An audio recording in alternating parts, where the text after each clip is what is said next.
कि चैप्टर का नाम है आपका कांग्रेस प्रणाली, कि जो कांग्रेस का शासन काल का रहा उसके बारे में आप पढ़ेंगे। तो उसके टाइम पीरियड में क्या क्या घटनाएं हुई, क्या क्या हुआ और उस कांग्रेस का विभाजन किस तरीके से हुआ उसके बारे में पूरा पढ़ेंगे। टॉपिक फर्स्ट में पढ़ेंगे आप 1962 का चुनाव, फिर जवाहरलाल नेहरू जी की मृत्यु, राजनीतिक उत्तराधिकार की समस्या कि जवाहरलाल नेहरू के बाद देश का उत्तराधिकारी कौन बने ये समस्या थी, खाद्यान्न संकट आया, फिर पाकिस्तान युद्ध, लाल बहादुर शास्त्री की मृत्यु, इंदिरा गांधी का आगमन, इनके बाद क्या बनी थी, इंदिरा गांधी प्रधानमंत्री बनी थी, उनका आगमन हुआ, और आम चुनाव, चौथा आम चुनाव, फिर कांग्रेस का विभाजन और 10वें बांग्लादेश युद्ध और 5वां आम चुनाव। और इसके बाद कुछ टॉपिक हैं जैसे सिंडिकेट बैंक, दल बदल, गठबंधन, इन सब के बारे में हम पढ़ेंगे। सबसे पहले आप जो हमने इस पढ़ा था कि कांग्रेस की प्रणाली क्या थी। जब आपने देखा देश का विभाजन हो गया तो देश के विभाजन से पहले भी हमारी जो राजनीति थी उसमें कांग्रेस का जो शासन रहा वो कांग्रेस मतलब आजाद होने से पहले भी कांग्रेस काम कर रही थी। उसके बाद जब कांग्रेस इतने लंबे समय से काम कर रही थी और आजादी दिलाने में कांग्रेस का हाथ रहा, तो देश के जब पहला आम चुनाव हुआ था, कौन से सन में हुआ था, 1952 में जो पहला चुनाव हुआ उसमें कांग्रेस की विजय हुई। तो कांग्रेस की सरकार बनी जिसमें प्रधानमंत्री बने जवाहरलाल नेहरू जी। अब नेहरू जी की अचानक जब 1962 के जो चुनाव हुए उसके बाद नेहरू जी की 1964 में मृत्यु हो गई, हार्ट अटैक के कारण उनकी मृत्यु हो गई थी। तो सभी लोगों को ये चिंता हुई कि जवाहरलाल नेहरू जी के बाद देश का प्रधानमंत्री कौन बनना चाहिए, क्योंकि कई लोगों के नाम थे। तो इस समस्या जब समस्या सामने आई कि अब किसको प्रधानमंत्री बनाया जाए, तो इस समस्या के समाधान के लिए लाल बहादुर शास्त्री जी का नाम आया कि अब लाल बहादुर शास्त्री जी को देश का प्रधानमंत्री बना देना चाहिए। क्योंकि ये वाला जो हमारा जो दशक कहा जाता था, क्योंकि इसमें बहुत ज्यादा उठापटक होती रही कि दल चेंजेस होते रहे, एकदम से भाई नेहरू जी की मृत्यु हुई और उसके बाद लाल बहादुर शास्त्री जी का नाम आया। तो उत्तराधिकार के रूप में लाल बहादुर शास्त्री जी को देश का प्रधानमंत्री घोषित कर दिया गया, क्योंकि लाल बहादुर शास्त्री जी जो थे वो गांधी जी, जवाहरलाल नेहरू जी के टाइम में कांग्रेस के संसदीय दल के नेता थे और मंत्रिमंडल में कई सालों तक उत्तर प्रदेश के थे और मंत्रिमंडल में कई सालों तक वो मंत्री रहे। तो इसलिए लोगों को लगा कि उनका नाम रेफर करना चाहिए कि उनको ही प्रधानमंत्री बनाना चाहिए, क्योंकि इनके टाइम पीरियड में जब ये रेल मंत्री थे तो एक बड़ी रेल दुर्घटना हो गई थी, और जब रेल दुर्घटना हुई थी तो उसमें इन्होंने नैतिक रूप से अपने आप को ही जिम्मेदार माना कि मेरे ही मतलब हम लोगों की लापरवाही या किसी भी तरीके से इतनी बड़ी क्षति हुई है, तो इस कारण से उन्होंने इस रेल मंत्री के पद से भी इस्तीफा दे दिया था। तो अब उनके बाद में लाल बहादुर शास्त्री जी को ही देश का प्रधानमंत्री बनाया गया। ठीक है, अब लाल बहादुर शास्त्री जी के जब जिस समय प्रधानमंत्री बने उस समय देश में दो मेन संकट पैदा हुए।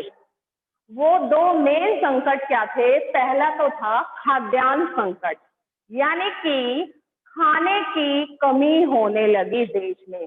वो कहते कि बारिश, क्योंकि उस टाइम पीरियड में सभी किसान बारिश पर डिपेंड होते थे, तो बारिश नहीं हुई थी, इस कारण से देश में खाद्यान्न उत्पन्न नहीं हो पाया था और देश को खाद्यान्न संकट का सामना करना पड़ा। दूसरा, उसी टाइम पीरियड में क्या हुआ था?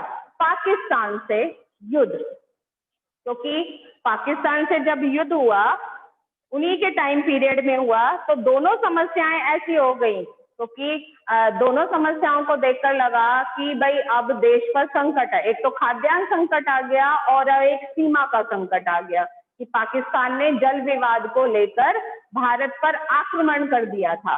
क्योंकि 1962 में कौन सा वाला युद्ध हुआ था?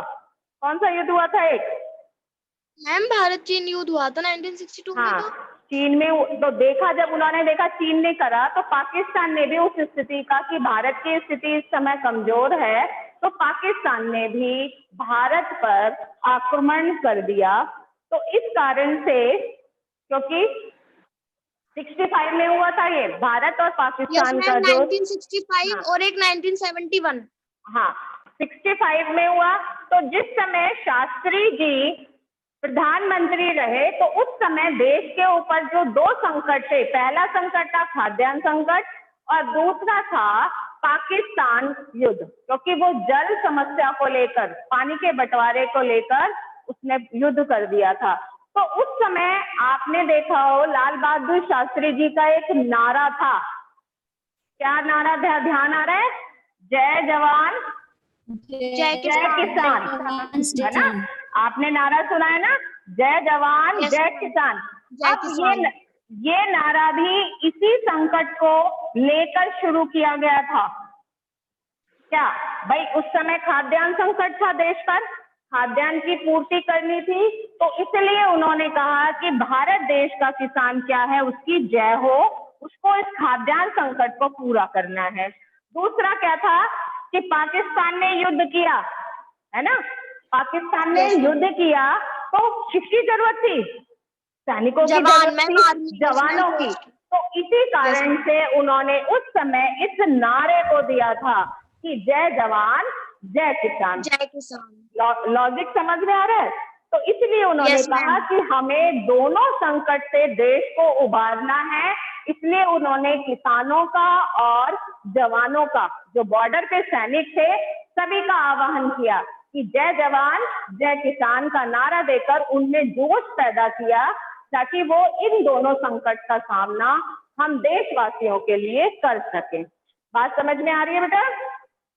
Yes ma'am. है ना? आप देखो, अब आपने देखा 64 में वो प्रधानमंत्री बने। अब 64 के बाद ही ये दो समस्याएं विकट आ गई देश पर भाई, क्योंकि अभी हम क्या थे, विभाजन की नीति से हम गुजरे थे, इलेक्शन हमने कराए, तो देश अभी बैलेंस में भी नहीं आया था कि दो बड़े संकट आ गए कि हमारे प्रधानमंत्री की भी मृत्यु हो गई, लाल बहादुर शास्त्री को बनाया गया, और उनके टाइम पीरियड में दो समस्याएं आ गई कि खाद्यान्न संकट था, कि बारिश नहीं हो पाई, और भारत पाक युद्ध। हाँ, भारत पाक युद्ध। अब ये दो समस्याएं तो थी ही, इन समस्याओं को लेकर ही प्रधानमंत्री जो है आपके शास्त्री जी, प्रधानमंत्री लाल बहादुर शास्त्री जी, वो 10 जनवरी 1968 को ताशकंद गए थे, है ना? उस समय जो ये था ताशकंद, सोवियत संघ में था, मतलब कोई सम्मेलन था, उसमें शामिल होने के लिए वो वहां पर गए समझौते के लिए। तो वहां पर अचानक उनकी मृत्यु हो गई, लेकिन कहा तो ये जाता है कि हार्ट अटैक के कारण हुई, लेकिन कुछ लोग उसका और भी रीजन बताते हैं, लेकिन हमें अब रीजन का क्या करना है ना? तो उस समय वहां उनकी मृत्यु हो गई। अब देखिए 64 और 66, केवल 2 साल, है ना? 2 साल ही भारत के प्रधानमंत्री का पद फिर रिक्त हो गया कि अब फिर समस्या पैदा हो गई कि अब किसको प्रधानमंत्री भारत का बनाया जाए, क्योंकि ऐसा ही अनुभवशील व्यक्ति और कौन हो सकता है। तो उस समय कई नाम आए। मृत्यु कब हुई थी? 1966 में, 10 जनवरी 1966 को, हाँ 10 जनवरी 1966 को इनकी लाल बहादुर शास्त्री हाँ मृत्यु हो गई थी, शास्त्री जी की। हाँ 60, मतलब 2 साल ही तो रहे ये प्रधानमंत्री के पद पर, है ना? 5 साल का टाइम पीरियड भी पूरा नहीं गए, तो 2 साल बाद ही इनकी मृत्यु हो गई। फिर वही विवाद पैदा हो गया कि उत्तराधिकार या प्रधानमंत्री किसको बनाया जाए। अब नाम सजेस्ट हुआ इंदिरा गांधी का भी, क्योंकि इंदिरा गांधी जी भी मंत्रिमंडल में उस समय थी। तो इंदिरा गांधी और मोरारजी देसाई दो नाम सामने निकल कर आए कि इन दोनों में से किसी एक को प्रधानमंत्री के पद पर आसीन किया जाए, क्योंकि उनका स्थान रिक्त था। तो दो नाम कौन कौन से थे? मोरारजी देसाई और दूसरा नाम और इंदिरा गांधी। तो दोनों के नाम निकल कर आए और इनके बीच में ही कंपटीशन हुआ। मोरारजी देसाई जो थे वो बंबई प्रांत के थे, बंबई प्रांत के थे, यानी कि जो महाराष्ट्र है इस समय का, महाराष्ट्र और गुजरात, उस समय ये दोनों मिलाकर है ना बंबई प्रांत था। तो उस समय वहां पर वो मुख्यमंत्री के पद पर रहे थे, और मोरारजी देसाई। हाँ, तो एक तो उनका नाम आया, और फिर वो सेंट्रल गवर्नमेंट में भी मंत्रिमंडल के पद पर रह चुके थे। अब दूसरा नाम था जवाहरलाल नेहरू जी की बेटी इंदिरा गांधी का, क्योंकि उस समय शास्त्री जी का जिस समय टाइम पीरियड था, इंदिरा गांधी जी सूचना मंत्रालय, इंफॉर्मेशन डिपार्टमेंट जो था उसको संभाल रही थी, सूचना मंत्रालय को संभाल रही थी। और उस समय के जो बड़े नेता थे, जो कांग्रेस के सबसे सीनियर नेता थे, तो उन सभी ने इंदिरा गांधी का नाम सजेस्ट किया कि इंदिरा गांधी जी को ही लाल बहादुर शास्त्री के बाद प्रधानमंत्री बनाया जाए। किसने? सीनियर नेताओं ने, जो कांग्रेस के सीनियर नेता थे, उन्होंने इंदिरा गांधी का नाम सजेस्ट किया।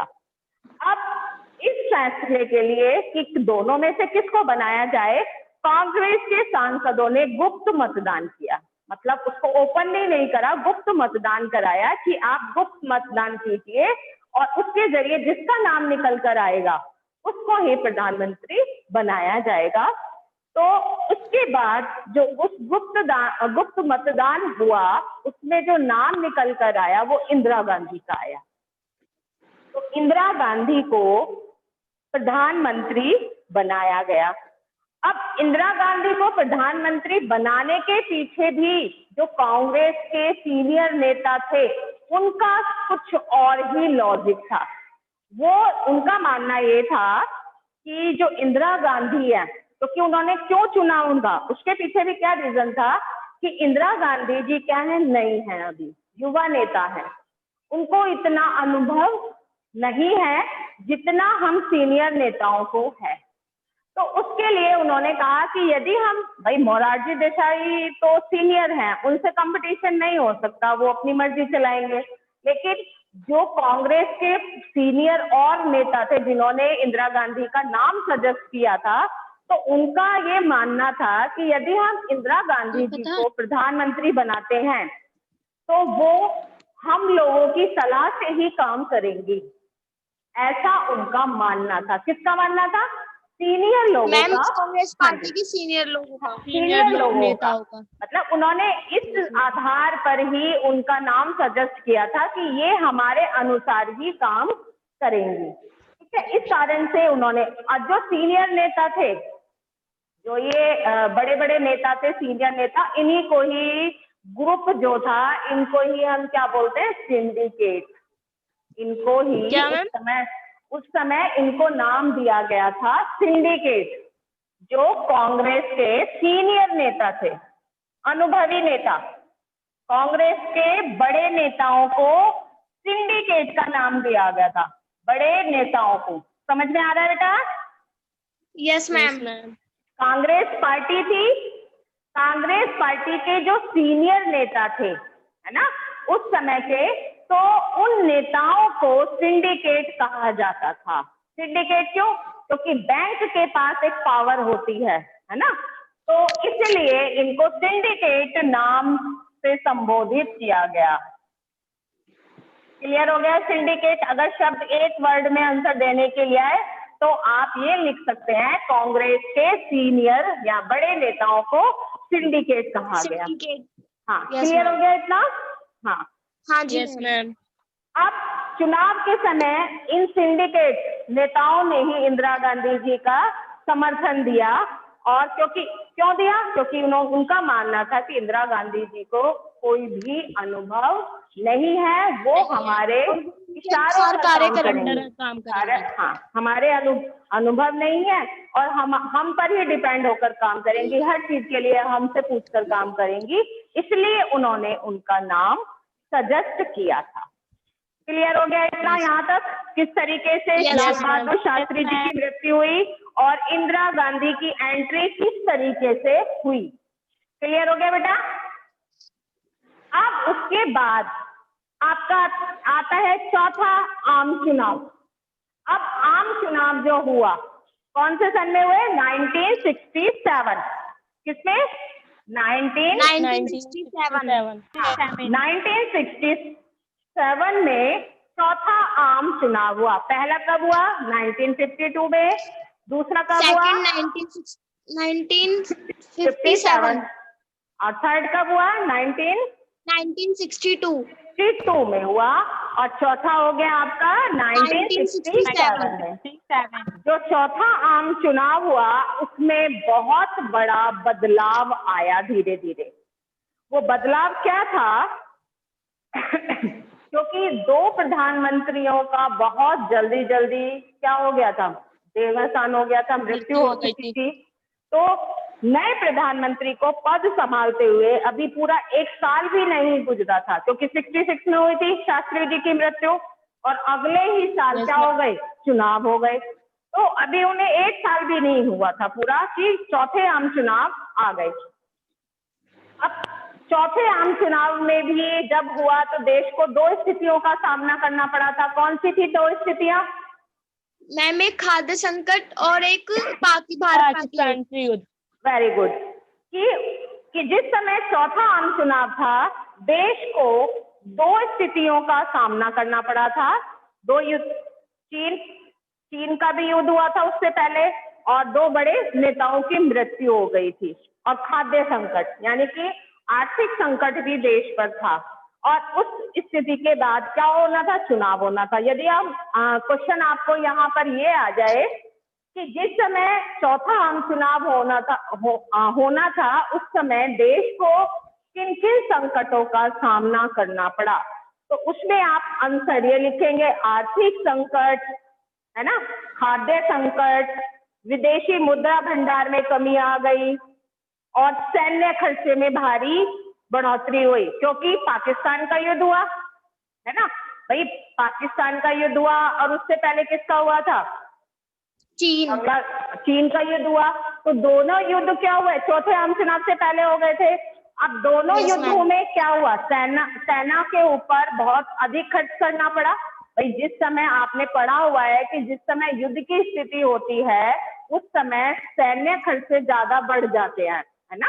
उनको पहुंचाई जाती है, सारी सुविधाएं दी जाती हैं जिससे कि वो युद्ध को लड़ सके। तो संकट कौन कौन से आ गए? पहला तो आर्थिक संकट भाई, इकोनॉमिकल कंडीशन भारत की खराब हो गई है ना। दूसरा क्या आ गया?